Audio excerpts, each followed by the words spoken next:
Happened back in '78, out in the Eastern Pacific.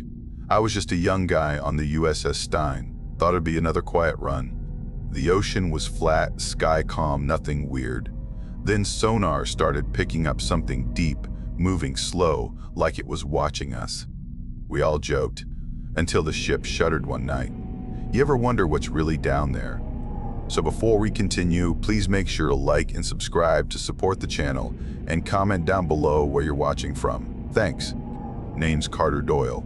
Back then I was 20, a seaman recruit with more nerves than sense, riding a gray frigate called Stein. Knox-class, one screw in the back, long nose up front with the sonar dome under it, big rubber ball under the bow. That was how the chiefs explained it. Our ears in the water. This was the late winter of '78. Eastern Pacific, way off South America. Nothing around but water and sky.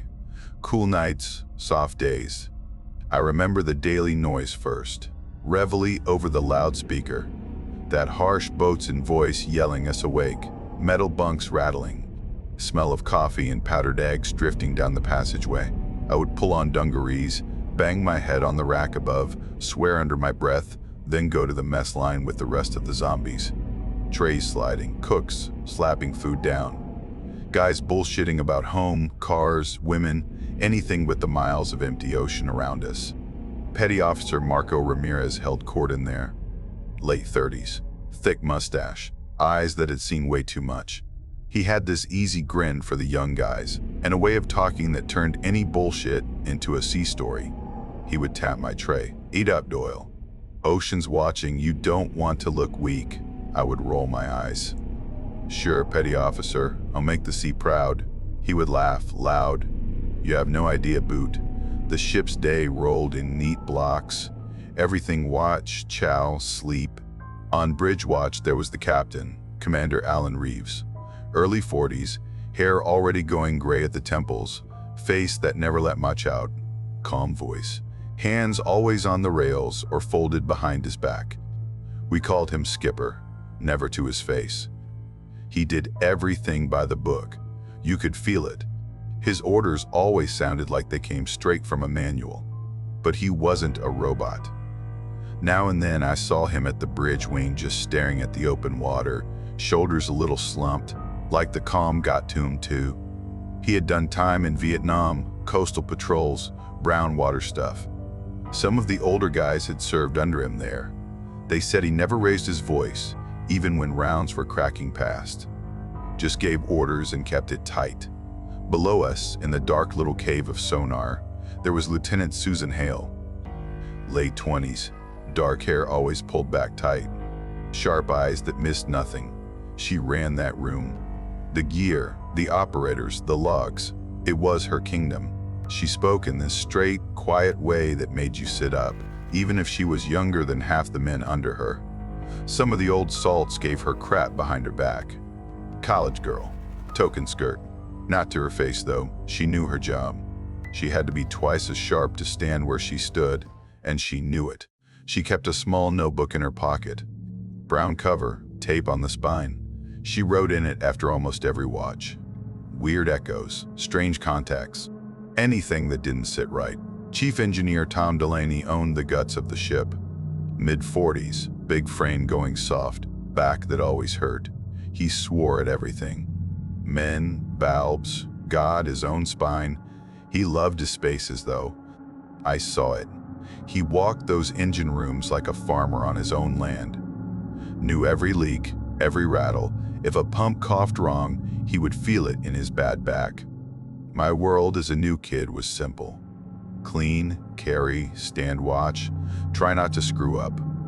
When I wasn't on deck or bridge, I was down with Ramirez or the other deck apes, stowing lines, chipping paint, standing on the fantail watching the wake stretch behind us. Endless white track over dark water. The first week out there felt almost peaceful. Sky had this pale haze most days, sun just a bright patch behind it. Wind light, seas low. Ship moved with this slow, easy roll that could rock you to sleep if you weren't careful. That calm got in your head. After a while, I would look around and forget we were on a warship at all. Just steel, rust, and routine. Reeves did his rounds every day. Clipboard in hand, XO trailing. He would step into each space, ask short questions, check the logbooks. No drama. Just this steady presence. He came through sonar once during my early days. Hale stood up straight, handed him her latest reports. He scanned them, nodded, asked a few simple things about range and depth of recent contacts. She answered clean. He gave this tiny smile. "Keep it clean, Lieutenant." "Yes, sir." Then he went on, climbing back up into his world of sky and wind. That sonar room fascinated me. Dark, cool, humming with machines, green scopes, men with headphones leaning over panels. One time when things were quiet, Hale caught me lingering by the hatch. "You ever see how this works, Doyle?" "No, ma'am." "Just know it's important." She waved me in. "Come on. You should know what you're riding on." She pointed at one of the displays, then at a simple diagram pinned on the bulkhead, round dome under the bow. Little arrows showing sound going out, coming back. We send pings out through that dome. Sound goes into the water, hits things, comes back. Submarines, whales, bottom, whatever's there. The computer and the operators turn echoes into pictures and bearing lines. That's it. Ears and a brain. Those pings go far? Far enough. Out here, plenty of deep water. Not much bottom to bounce off. Makes it easier to see boats. Harder to see clutter. Ever see anything weird? I remember asking it in that dumb, half-joking way. She looked at me for a second. No smile. "Ocean's big, Doyle. Weird is normal. We log it and move on." She tapped that little notebook in her pocket. Later that night, I saw Reeves alone on the bridge wing. I was messenger then, running coffee. He took the cup from me, nodded, then went back to staring at the sea. Water everywhere. Just gray skin over black depth. No land lights. No other ships. Only us. On us. There was peace there, and this edge too. Like standing in a huge empty parking lot at 3 in the morning, knowing something could move in the dark and you'd hear it too late. I didn't have words for it then. Before sleep, I would get back to my rack, pull the curtain, and hear the low hum of the ship, the screw turning, pumps thumping through the metal, laughter somewhere down the passageway. Above me, guys read letters from home. I didn't have many yet. The one I remember wasn't mine.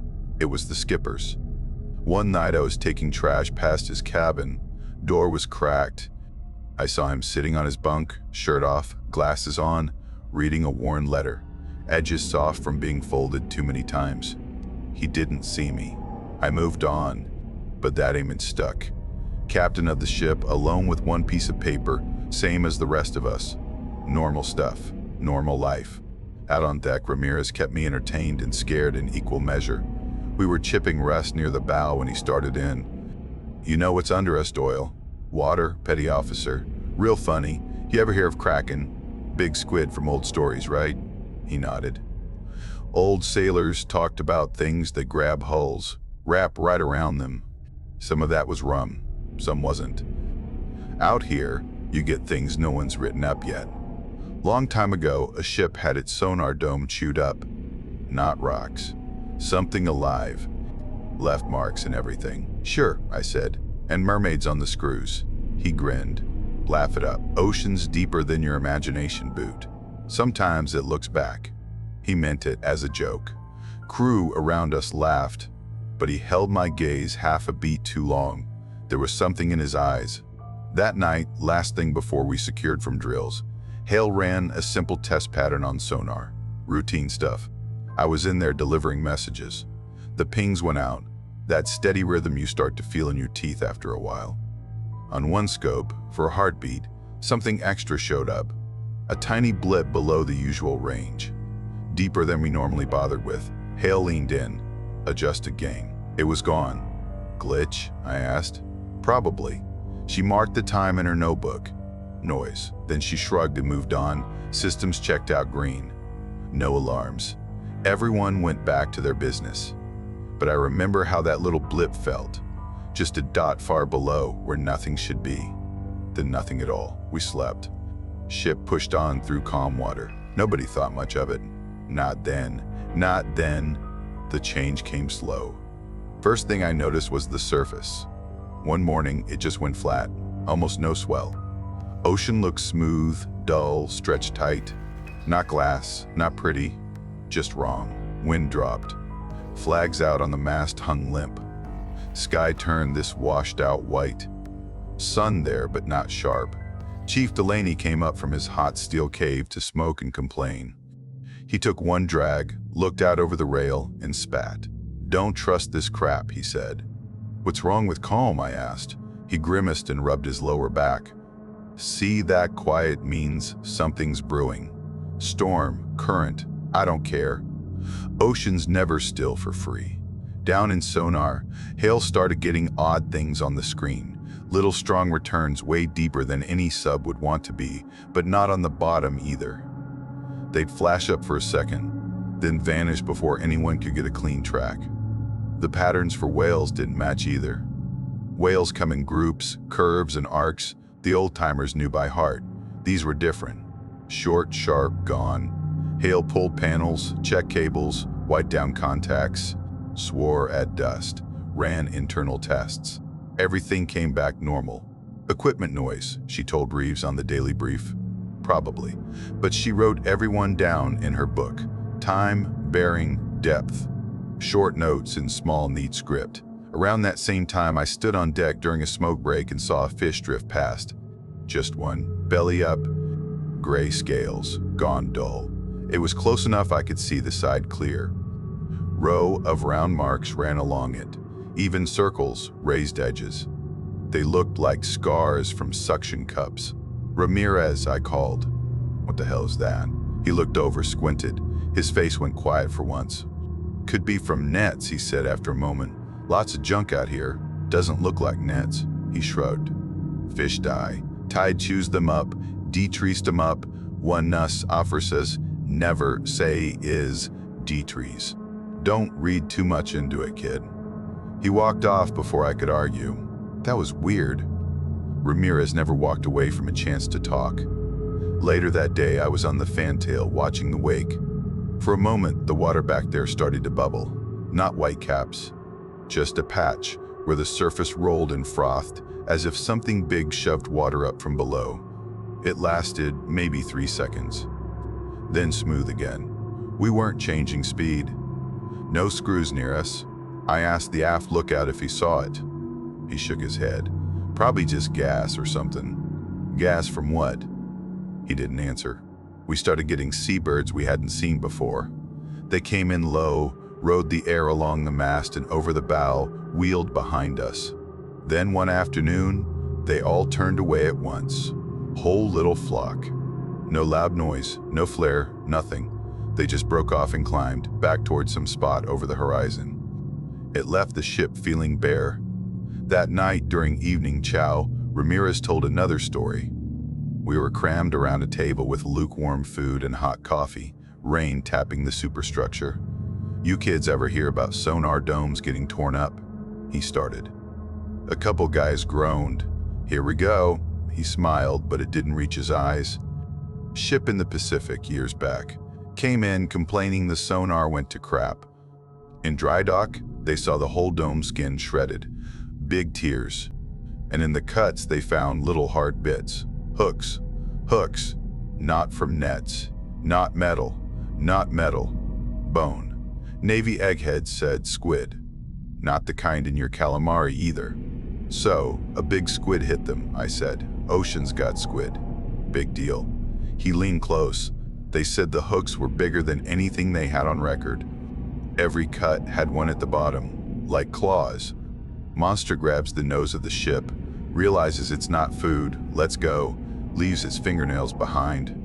Someone threw a bread roll at him. "You're full of it, Marco."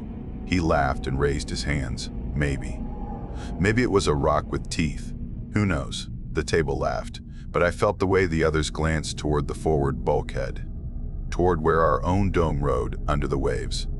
Later that same evening, we had a little power hiccup. I was on my way past sonar when the lights flickered, just once. Overhead tubes dimmed, then came back. Felt like the ship took a slow breath. Inside sonar, the scopes went dead for a heartbeat. Whole room lit only by the little standby lamps. During that instant, a ping went out. When the screens came back, they were full of static snow and stray dots. Then it all cleared and went normal. Engineering, any issue with power? Hale's voice on the phone was steady. Delaney's reply came back sharp. No, sonar. All good on this end. You sure it's not your gear? We saw it too, she said, more to herself than to him. She logged the time. Later, looking back, she would see it lined up with one of those deep echoes. That night, I had mid-watch topside. Cool air, faint engine vibration in my boots, sky pale with thin clouds. Around 2 in the morning, I leaned over the rail and stared down. Stupid habit. You get bored, you look for anything. Water under the bow should be just black with a little white along the hull. Instead, I saw this darker patch, a huge shadow against the dark, deep, moving parallel to us. Could have been my eyes. Could have been anything. It slid along for a few seconds, then faded. No light, no wake, no splash. I swallowed hard. When my relief came, I mentioned it to the officer of the deck. Sir, I thought I saw something under us. Big shadow. He was a young lieutenant, butterbar from the academy just a few years back. He barely looked up from his log. At night, with that overcast, you're going to see all kinds of shadows, Doyle. Ocean plays tricks. If sonar calls anything real, we'll know. Yes, sir. I tried to let it go. Told myself it was just fatigue. But when I went below, I kept feeling that patch of dark sliding along under my feet. The first real sign came just before dawn a few days later. I was in the passageway near sonar when Hale's voice came out sharper than usual. Hold it. Back it up. I stepped in. The room was dim as always, green glow on faces. Operators leaned over their scopes. One of them looked spooked. What have we got? Hale asked. We picked up a big contact, ma'am. Real big. Down deep. It crossed under our path. She pointed with a pencil. On the scope, you could see the after image. A long, solid mass, not bottom, not a cluster. Depth? She asked. He gave the number. Way below normal sub-depth. Still above the ocean floor. She checked the settings herself. Ran through range, gain, filters. Nothing looked off. Could be a layer issue, one of the older techs muttered. Sound bending funny. Maybe, she said, but her jaw was tight. The trace faded. No steady course line to plot. Just that one heavy pass. I heard the pings change a bit as she adjusted sweep. They sounded louder in my teeth. About 10 minutes later, the whole ship shivered. Low rumble started under the deck, deeper than the usual machinery. Cups rattled in racks.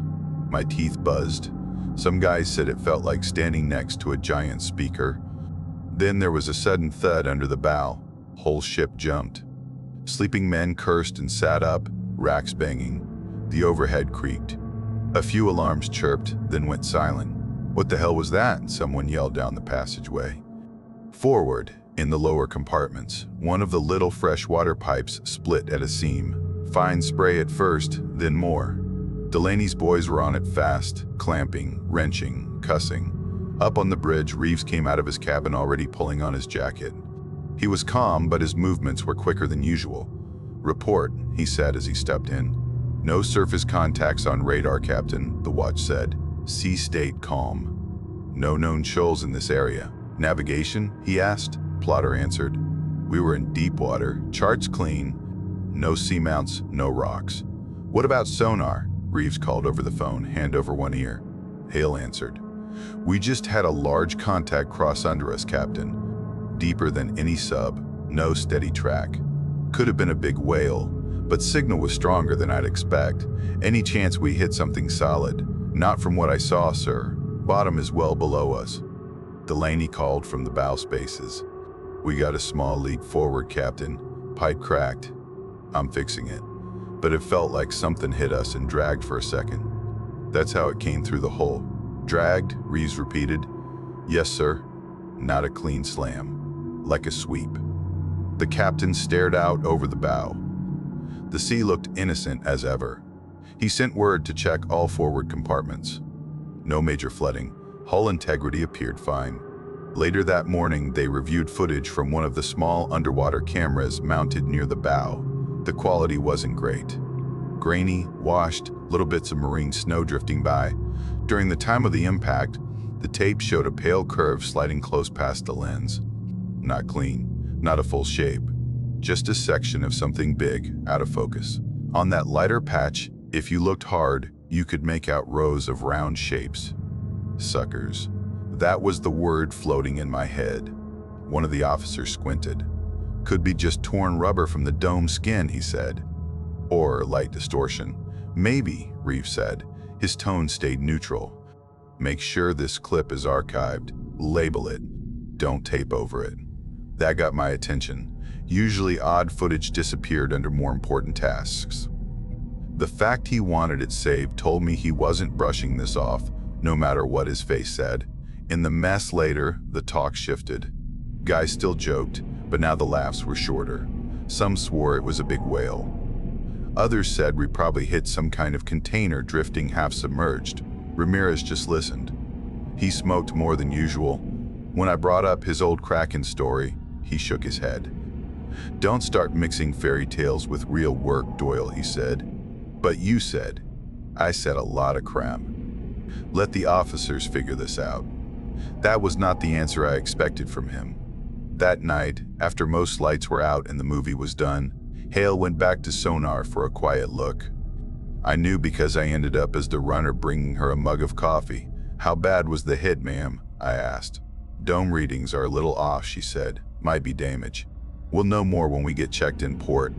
Could that thing this morning have been one of your weird deep contacts? She gave me this tired look. Don't call them my contacts, Doyle. I just write them down. She adjusted a dial, watched the screen. For a moment, there was nothing but the usual faint fuzz. Then a small smudge appeared astern, right in our wake line. Faint, too faint for a formal contact report, but there, it stayed there for maybe 10 seconds. Always the same distance behind. Then it thinned out and vanished. Her fingers rested on the console. There. That's new. What is it? I asked. Could be noise. Her voice was soft. Could be something big not pinging back clean. Either way, it is in our shadow. You going to call it in? It's too weak. I'll note it, she wrote in her notebook. Closed it with a careful pat. Back in my rack, with the ship's gentle motion and the hum of fans, I could not shake the idea of something pacing us under the dark. Not a story. Not a joke. Just a mass in the black, keeping our speed. Chapter 4. Drag stuff built from there. No big jump, just more wrong in the edges of the day. First came the water. You'd be on the bow and see patches where the surface didn't behave right. Bubbles sliding up, spirals of foam where there was no reason. Not waves breaking on us. More like someone stirred the sea from below with a giant spoon, then stopped. The wake behind the ship changed too. It should have been a clean white scar, straight and steady. Instead it would twist in places, bend off to one side for a stretch, like something under us shoved it around. Hale kept getting those strange readings, short flashes that looked less like a solid hull and more like strands.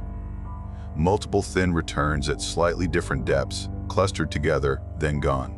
Almost looks like arms, one of her senior operators whispered when he thought she couldn't hear. She heard, she just didn't comment. Depth jumped around. Sometimes whatever it was came up closer, just for a second. Then it dropped back down again, never long enough to mark a proper course. Then one afternoon, the ship slowed. Engines didn't change RPM. You could feel that through the deck. But forward motion dipped hard. Everyone on board felt it. That sensation your body gets when a car brakes quick and your weight goes forward. At the same time, there was a loud scraping from under the hull, starting near the bow and running aft. A long, rough drag, metal complaining, loose gear rattled. In the engine room, a heavy wrench rolled off a box and landed on a sailor's foot. Bones cracked. He went down screaming. Delaney swore loud enough to echo through half the lower decks. Up top, men grabbed rails. Some fell to their knees. "What the hell is that?" somebody shouted. Then, just as sudden, the drag stopped. The ship surged ahead again. Reeves called engineering. Any change in power, Negative, Captain, Delaney said, breathing hard. We were steady. Whatever that was, it came from outside. It felt like something grabbed us. Propeller check? Turning fine. No vibration change. Medics took the injured sailor to the small sick bay. Blake, the corpsman, set the foot and gave pain meds. Broken bones, nothing worse. Delaney came up later, coveralls stained, face drawn tight. In the wardroom, he slammed a stack of printouts on the table. Engines were constant, he said to Reeves and the other officers. No cavitation spike, no shaft snag. If we had run into a net or some junk on the prop, I'd see it. So what are you saying? One lieutenant asked. I'm saying something outside that hull held us back, Delaney said. I felt it through the deck. My back lit up like someone drove a nail into it. That only happens when the ship shakes wrong. Reeves listened, fingers steepled. We can't write that in a report. I know what I felt, Captain. So do I, Hale said quietly from her seat. Sonar showed a cluster right under the bow during the slowdown. Not a shape I can match to anything in our training files. That could still be biological, another officer said. Big squid, swarm of whales, who knows? The ocean is full of crap. Whales don't hold onto your nose and drag, Delaney snapped. Reeves raised a hand. Enough. We logged the event. We stick to what we can prove. Engineer reports unexplained drag with no internal cause. Sonar reports anomalous returns. We send it up the chain. Later that day, I was on forward lookout. Sun was high, water bright, that ugly flat shine still there. I stared down into it long enough for my eyes to ache. Something moved. Just ahead of the bow, a pale shape slid through the blue. For a second, I thought it was a long wave crest under the surface, but it kept its form. It was thick, tapered. It ran parallel to our course, just under the skin of the sea. Rows of darker circles along it. Then it bent away and dropped, fading into green. Jesus, I whispered.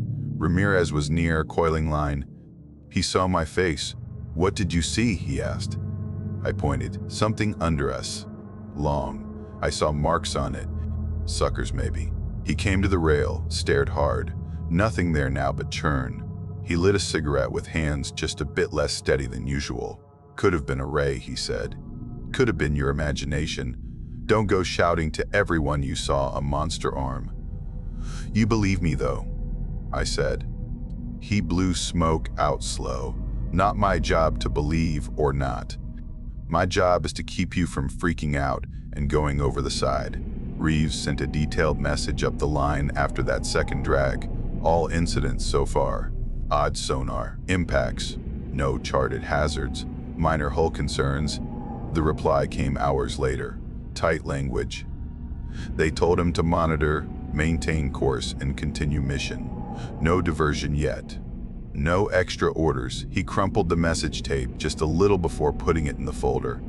That night there was a small meeting in the wardroom. Officers only, but I was standing outside with a coffee pot pretending to wipe down a bulkhead so I could catch scraps. Hale's voice came through first. Calm, but carrying. This isn't random, Captain. The pattern of contacts, the timing with our course changes. It is reacting. It is not just junk drifting into us. A senior lieutenant, one of the old surface warfare guys, snorted. We've all seen big squid tangled in gear, Lieutenant. This isn't new.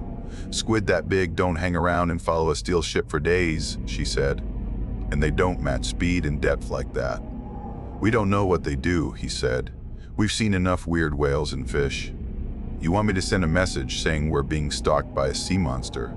No, she said. I want you to accept we have something hostile under us. Silence for a beat. Reeves spoke. We don't panic. We gather data. We keep men safe. I will not put a word like monster in a report, but I will treat this as a potential threat until proven otherwise. Outside, my hands shook on the mug. Crew mood soured. Guys started avoiding the lower forward spaces unless ordered. Some claimed they heard faint scraping, way off, during the quiet hours, little irregular taps in the metal. Ramirez stopped telling Kraken jokes. He stood in the smoking area, staring at nothing, cigarette burning down between his fingers. On sonar, the shadow stayed with us. Close, then far, always there. Every time Reeves tried a new course or speed, the contact shifted too, holding roughly the same distance behind or below. Not perfect, but enough that, when you plotted the dots, you could trace its path, shadowing ours. That's when the captain started changing the way he talked about it. He didn't say, whatever it is anymore. He started calling it the follower. He didn't say that over the loudspeaker. Only in tight spaces with Hale and Delaney. But once you give something a name in your head, it becomes real. And still, above deck, the sea stayed flat, calm, almost polite. The real fight began on a dark, lousy night. Clouds had rolled in heavy. No moon, stars gone, sea picked up, small waves slapping the hull, spray cold on your face. We were supposed to sleep in shifts, but half the ship was wired. Talk, rumors, quiet curses.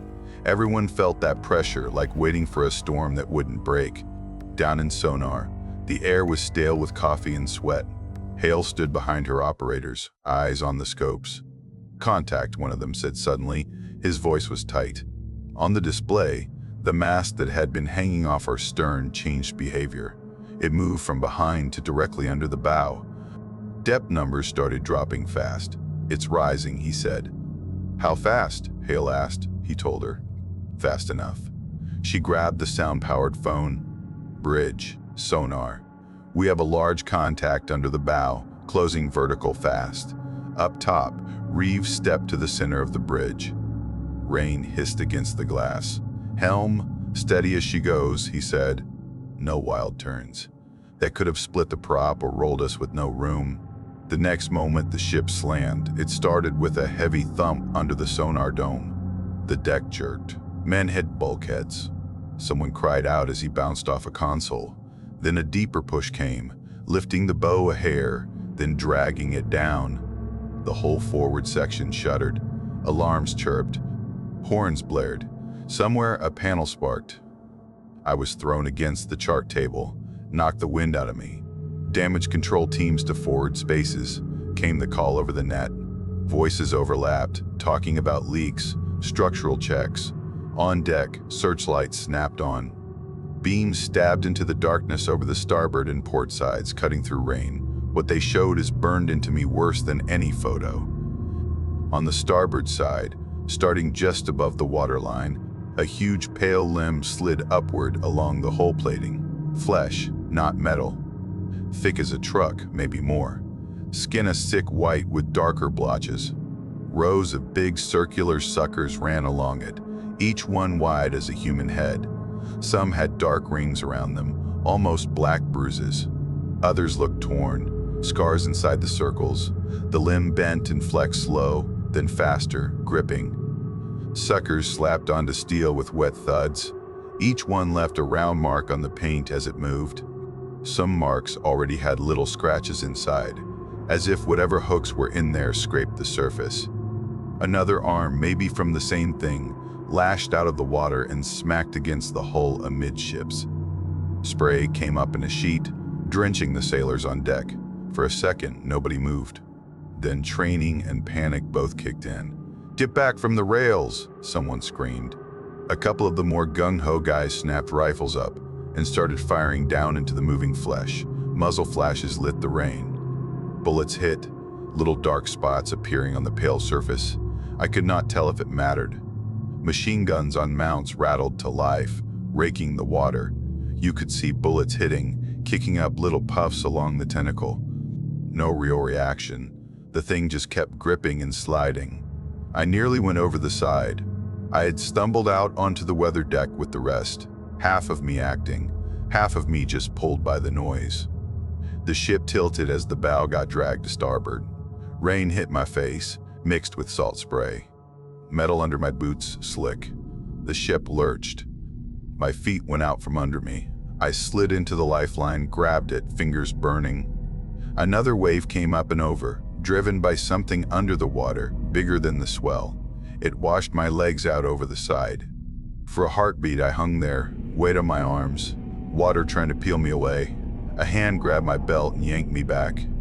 Ramirez. He dragged me flat to the deck and lay on me as another wave hit the rail where I had been. "Stay down, idiot," he shouted in my ear. The ship's speed dropped hard. You could feel the screws still turning, but something ahead anchored us.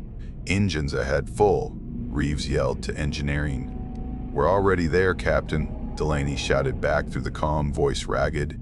"We're pushing." "Something's holding your damn nose," Metal groaned. You could hear it even over the storm and gunfire. Fittings creaked, frames complaining. Then someone fired a flare. It arced up, trailing bright sparks, then popped. White light spread over the sea. For a moment, everything under us showed. Just ahead of the bow, under the surface, a huge, dark mass loomed. Not a neat shape. A swollen central body with more of those long limbs trailing off. It rolled slowly, muscles working under its skin. Near where the limbs joined the central bulk, there was a darker notch, a hard glint of something curved. A beak, big and wicked. The flare sputtered, faded. Darkness swallowed it all again. "Jesus Christ," one of the gunners whispered. No one corrected him. Reeves made a decision then. Keep firing. Engineering, hold full ahead. We're going to rip loose, or we're going to sit here until it pulls us under. The next few seconds stretched.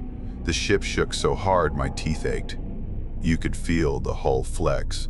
The engines screamed in their own way, vibrations spiking. The arms on the hull tensed, then slid. Suckers popped free with loud, wet noises. Some left skin behind, pale strips clinging to the steel. Under the bow, something gave. There was an awful tearing sound, deep and muffled, as the rubber skin of the sonar dome whipped away in sections. Then we lurched forward, free. The tentacles slipped back into the water, disappearing into the black swirl our wake had become. The searchlight swept, catching only churned foam and drifting bits. No clear shot at the main body anymore. "Cease fire," Reeves ordered finally. On sonar, Hale watched her screens jump, then flatten. Readings from the dome went crazy for a minute, then faded into mostly noise. "Sonar is degraded, Captain," she reported. "We've taken damage to the dome. We're half blind." "What about the contact?" "Falling back, sir. It's deeper now, but I still see a mass back there." "It's not gone. It's circling out of clear range." On deck, men checked each other, called out for medics. A few had broken bones from falls. Some were bleeding from cuts. We were lucky no one had gone overboard. I stood there, soaked and shaking, looking at the round marks on the hull. They were everywhere along that side. Dark, wet circles, some with fresh gouges in the paint. Every one a reminder of the sucker that had just held us. Ramirez lit another cigarette with trembling hands. He didn't say anything smart. Delaney went back to his spaces, jaw clenched. Later he would say his back had never hurt like that. Every time the hull groaned, pain shot up his spine. Reeves stayed up most of that night. I know because I was sent with coffee twice. His eyes were rimmed red, but his voice stayed level when he spoke to watchstanders. We all kept waiting for another hit, for the arms to come back and finish the job. They didn't. Not then. On the crippled sonar screens, the mass drifted back but never vanished. It stayed somewhere behind and below, steady as a bad thought. We had survived a full grab. We had also lost our best eyes in the water. The days after the attack blurred together. You could measure time by how tired everyone looked. Sonar was a mess. The main dome still kind of worked, but the returns were muddy. Static crawled over the screens. Sometimes the whole setup would just spit nonsense, like trying to listen to a radio buried under sand. We still had some backup sensors and a towed array, but nothing gave the clean picture we had before. It felt like walking in fog with a cracked flashlight. Some of the little underwater cameras up forward were done. Lenses cracked, housings dented. A few still worked, giving us narrow views of torn rubber flapping in the current. A slow leak started in a compartment near the bow, close to where the dome sat in its housing. Pumps ran almost non-stop to keep up. Nothing dramatic, just this constant reminder that water wanted in. Radio traffic with shore got bad too. Static swamped whole messages. Sometimes we would get half a sentence from higher command, then just hash. Whether that was atmosphere, distance, or something in the water, no one knew. It gave the whole ship a cut-off feeling. Just us, the ocean, and the thing under us. Crew started fraying around the edges. A couple sailors flat refused to sleep in the bow berthing. They volunteered for extra watch, extra work, anything to stay back by the stern. They said when they lay up front at night, they felt the whole pulse under them, as if something big brushed it now and then. One kid in weapons snapped one evening. I heard the yelling through the bulkheads. "I'm not going back down there," he screamed. "It's going to pull us under. It's going to take the bow and flip us." Blake, the corpsman, had to sedate him. They strapped him to a rack in sickbay until he calmed. Doyle, the brave seaman who thought monsters were a joke, wasn't much better. My hands shook washing trays. My stomach churned every time the ship gave even a small shudder. On mid-watches, when everything was quiet, I would swear I heard faint knocks from below. Irregular. Not pipes, not usual ship rhythm. Little clusters of taps, then silence. Once I caught a pattern in them. Short, long. Like someone knocking on a door from the wrong side. I didn't tell anyone that. It sounded crazy, even in my own head. The attacks didn't stop, they just changed. We didn't get another full tentacle show like that first night. Instead, we got sharp jolts, short and mean. A hit to the bow here, a slam along the keel there. Sometimes the ship would just shake once hard, then be fine. Each time, something small went wrong. A locker popped open and dumped gear on a sailor. Plates crashed in the galley. Bolts came loose on already tired fittings. One jolt hit us during morning chow. The whole hull shivered. A storage locker in the passageway burst open, and a metal box flew out, smashed into a guy's leg. Bone snapped. He went down screaming. Delaney patched and cursed and logged. Pumps whined. Men carried tools with extra care. Reeves, seeing the slide toward panic, tightened the leash. He set strict watch schedules. Drills. More briefings. No one was allowed to stand around and stew. If you weren't sleeping or eating, you were on some task. He also made one thing clear. "There will be no talk of monsters on my decks," he said during a general address. "We deal in facts. We have an unknown large creature in our vicinity. We have damage. We will handle it as professionals. Anyone spreading wild stories will answer to me." Out loud, that helped. It gave some guys a handle. In private, he wasn't as calm. Behind closed doors, in the cramped chart room, I heard him and Hale speak freely once. I was outside again, handy with coffee. "This isn't random," Hale said. "It hits when we're mid-turn or adjusting speed. When we're less stable." "You're sure?" Reeves asked. "As sure as I can be with half my gear shot. It is not just bumping us. It is testing. It is pushing where we're weak." Delaney chimed in over the comm speaker they had rigged in there. "I see pressure spikes on the hull sensors right after we ping, Captain. It's reacting to sound. When sonar is off, it sits back more. When we make noise, it comes closer. So it hears us and doesn't like it," Reeves said. "Or it likes it too much," Delaney answered. "Maybe it thinks we're screaming dinner." A day later, weather turned worse. Clouds stacked thick. Rain fell in streaks. Sea built up into higher waves that threw spray over the bow regularly. You'd think that would make it harder for anything to keep contact with us. Instead, it made our nerves worse. Deck pitched more. Men staggered in passageways. Sleep got even patchier. Under all that, the unseen thing stayed with us. During a brief lull in the storm, Hale got one clear ping. She almost didn't believe it. The strobed image on the screen showed a big central shape, with many long extensions drifting from it, all at slightly different angles.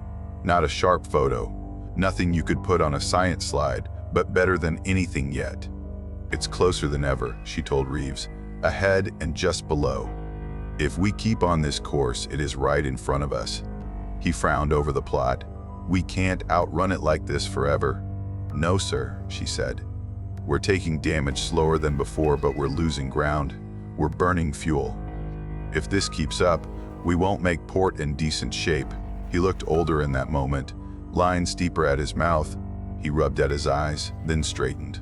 "All right," he said. "We've been dancing with this thing.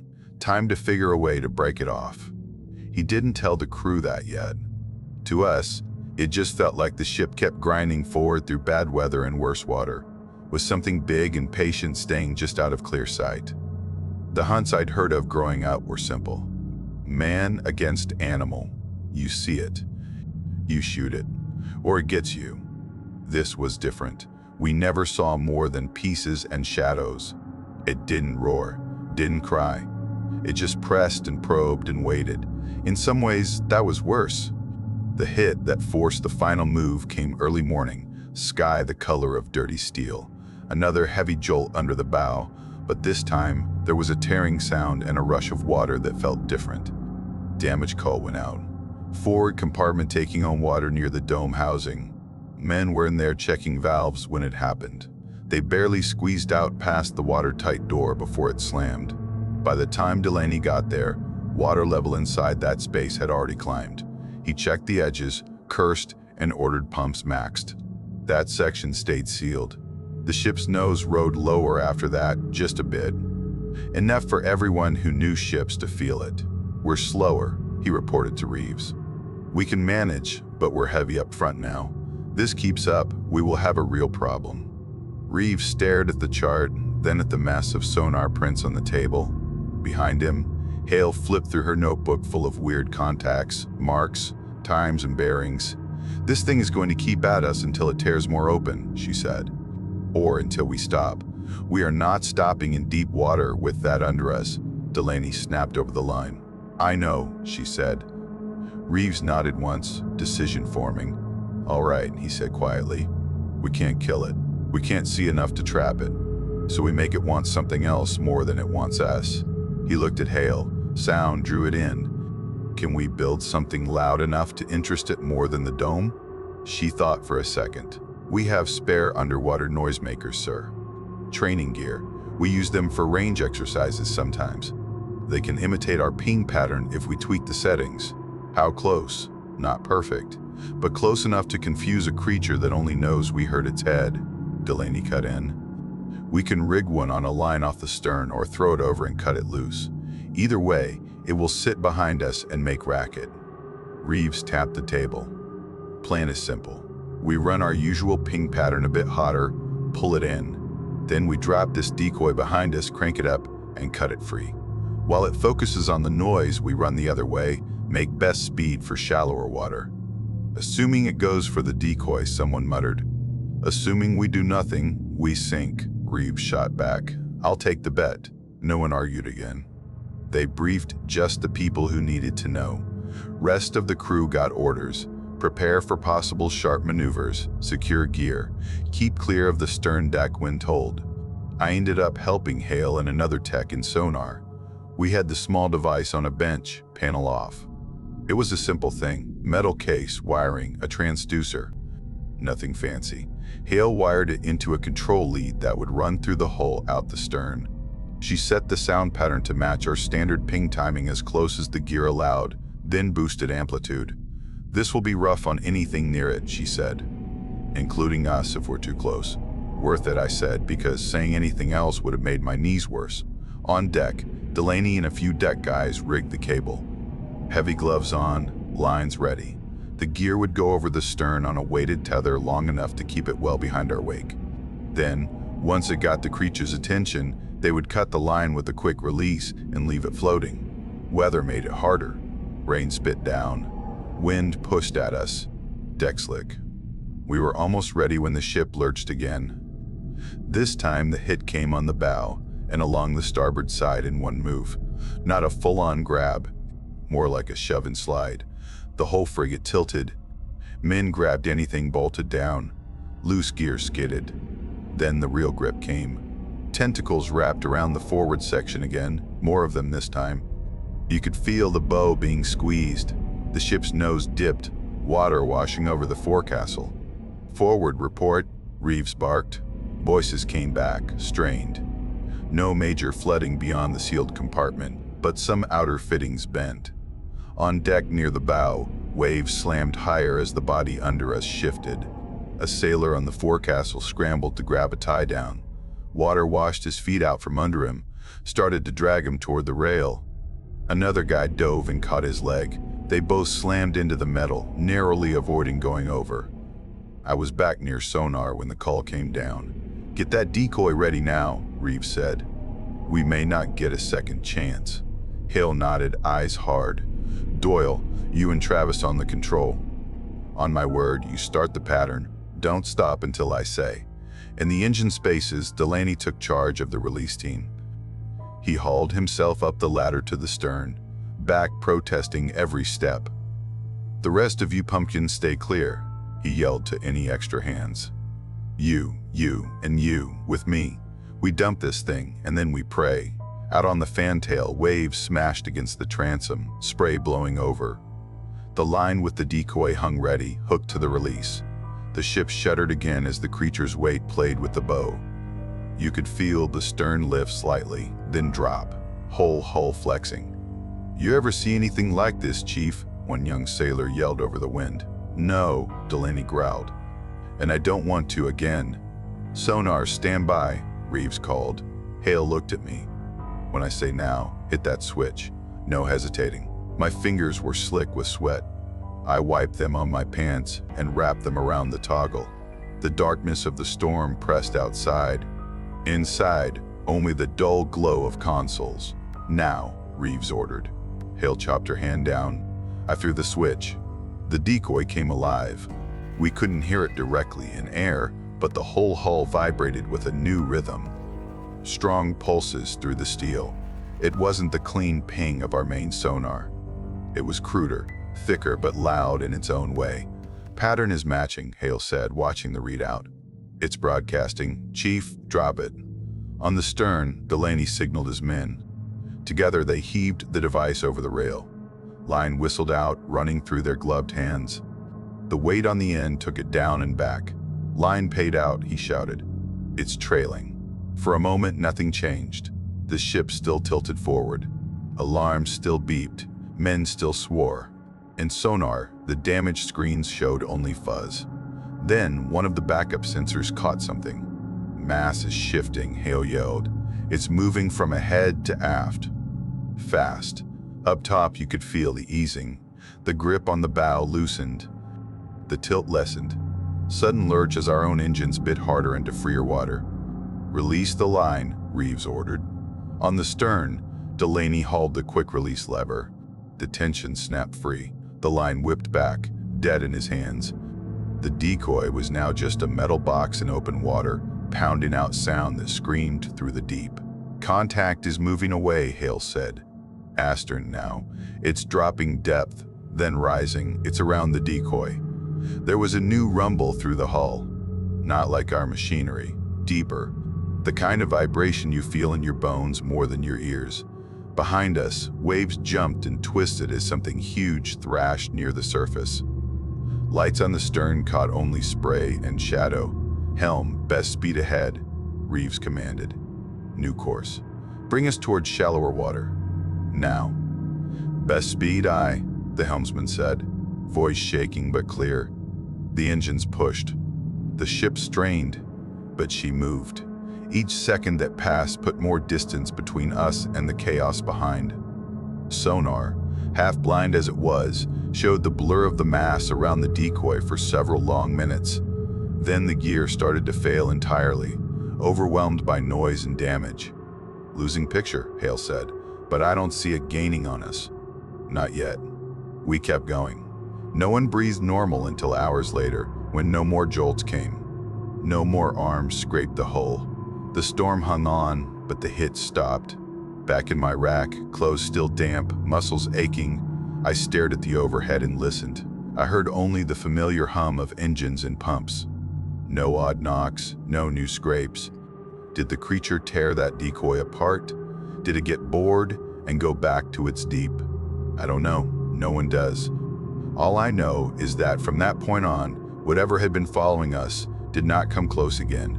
We were not safe, but we were finally moving away. We made for San Diego. It took longer than it should have.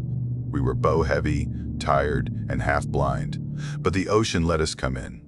Seeing land after all that was strange. Brown hills, docks, cranes, normal life just going on, while we limped back with our own private nightmare under our keel plates and in our heads. They took Stein straight into the dry dock. Water pumped out around us.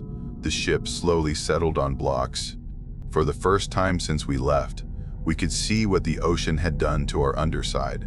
We crowded any vantage point we could get. Catwalks, ladders, edges of the dock. Officers tried to keep us back, but they wanted to see too. When the water cleared, there it was. The sonar dome under the bow looked like something had taken a giant cheese grater to it. The rubber coating that no full skin meant to protect the gear was shredded. Whole strips were gone. Big areas peeled back. Later, the numbers going around were that maybe 8% of the surface had been ripped up. Some tiers ran as long as a grown man lying full length.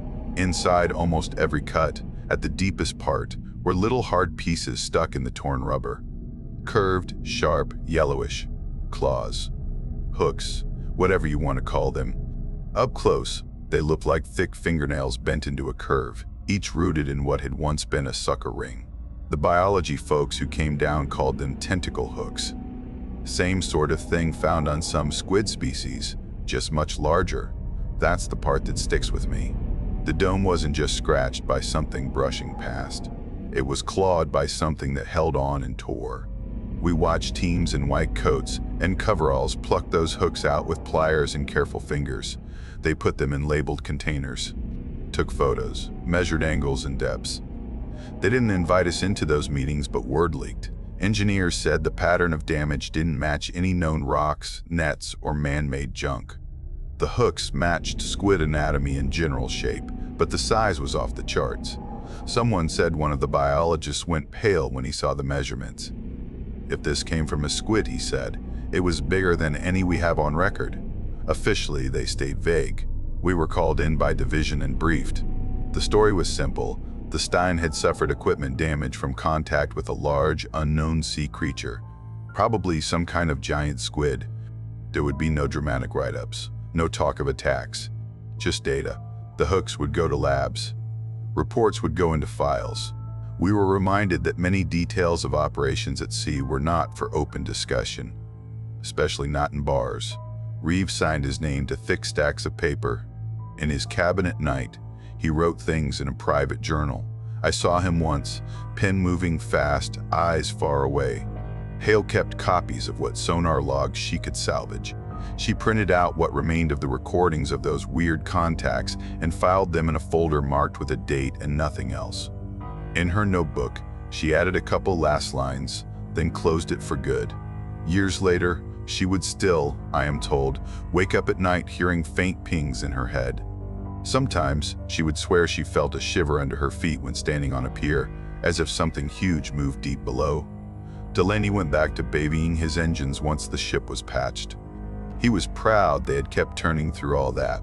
Proud his people had held leaks and fires to a minimum. He never again cracked jokes about how nothing lived deep enough to bother a steel hull. When newbies scoffed at sea stories, he just gave them a long look and told them to check their valves twice. Ramirez slipped back into his old role more or less. He still told tales on the mess decks, still teased boots like me, but when Kraken came up, he went quiet. Once, over coffee, I pushed him. You were right, I said, about something grabbing sonar domes. He stared into his cup. Kid, he said slowly, I wish I had been wrong. Blake, the corpsman, dealt with more sleep problems and shakes than usual. A bunch of us couldn't stand the idea of swimming in open water anymore. Even the base pool felt off. I tried it once, on leave. The deep end made my chest tight. Friends back home would joke at cookouts. Hey, Navy boy, see any sea monsters? They'd say, laughing. I'd force a grin, shrug. Just boring water and rust. They thought I was being humble. I just didn't want to see their faces, if I told the truth. Because either they would laugh harder, or they would believe me. Both options felt wrong. Years later, I still see that flat Pacific in my sleep, feel the Stein under my boots, and know something huge is moving down there. There's some file with hooks and bags and photos of our shredded dome, but most of what happened lives only in our heads. You asked if sea stories are ever true. This is the closest I can give you. So that's the end of our video. If you made it this far, make sure to hit like and subscribe. It really helps the channel and it's free. And if you want more terrifying encounters like this one, check out the other videos on screen right now. Thanks for watching and stay safe out there. See you soon.